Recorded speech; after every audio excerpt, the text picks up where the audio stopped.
My name is Carolina, and today I'm gonna tell you a story. Once upon a time, a little girl was born and raised in a life full of stories. Ever since I can remember, I've been addicted to the idea that I could live in any other world I wanted through pages of a book. And that made me who I am today. I always thought that was great because it made me unique and more creative. And even though that's true, it's not the whole truth. You see, in every one of those stories, there was always a hero and a villain. And that's okay. We need them for a better story. Can you imagine Harry Potter without Voldemort? It would be like super boring. So, their existence is not the problem, but the way society trains us to divide the world between good and bad people. Without realizing, I started to see people in my life the same way I saw characters in my books, as if they would only be bad or good. That's how dangerous these narratives are. If you repeat them enough, they stop being fiction and become the lens through which you see the world. For example, I had a best friend that was really important to me and our other friends until she started to do some mean things that hurt us. So, naturally, we stopped being friends. And for almost a year after that, I was so sure she was the villain of the story. But then, the narrative changed, and suddenly I was the one being mean because I felt hurt. Of course, I didn't realize what I was doing until the others told me. And that night, I went to bed with only one thing in my mind. What if she was never the villain? Then in the morning, it hit me. Maybe she had become a victim of the same narrative as I had. Just as I wanted people to try and understand me, I should have tried harder to see her side of the story. And that's when I learned an important lesson. Everyone has already been the villain in someone else's story. Maybe you've hurt someone long ago and doesn't even know it. Or maybe you were the reason someone went to bed crying. So yes, she might have been mean, but only after I changed my perspective, I was able to understand how much those stories I grew up with scarred me. I was so used to reading fairy tales, I started to think I was living in one. Without realizing, I started to label people in my life as good or bad, heroes or villains, becoming a victim of the narrative society had built without even knowing. After this realization, I asked myself, how could people get rid of these labels? And after thinking a little bit, I found out that the answer is empathy. And I don't mean it in a cliche way of just putting yourself in someone else's shoes, but actually asking yourself, what might have made that person do what they did?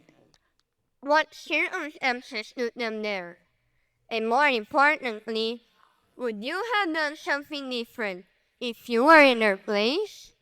When you try to understand someone instead of just putting them in a pre-designated box, you stop seeing them as one-dimensional role and start seeing and understanding the complexities that make them human.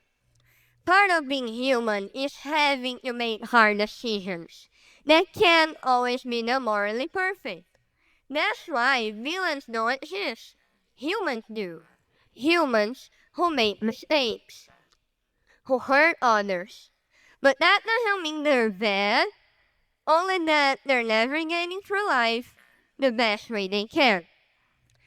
At the same time, we always think of heroes as flawless, brave, always on the right side, saving the day by themselves.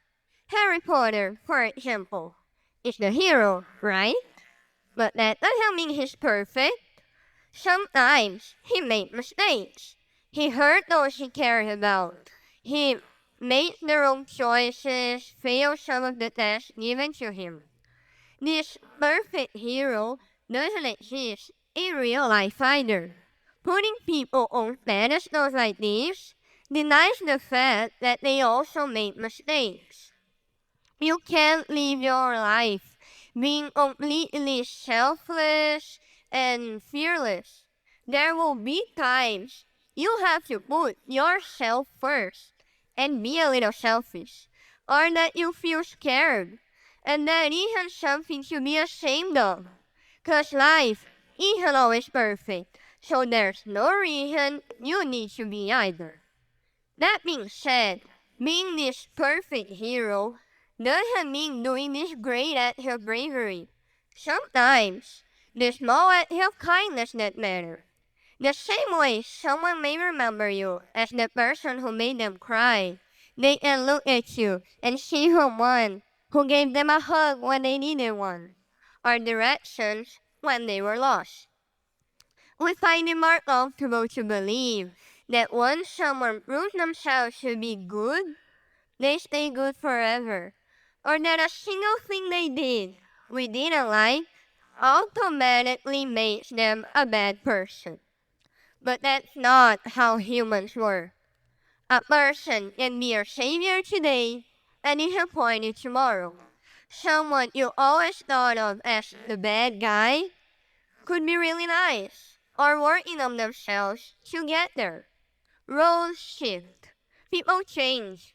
You cannot freeze anyone in a single chapter of their life because the pages keep turning. You can't always be the hero, nor can you always be the villain.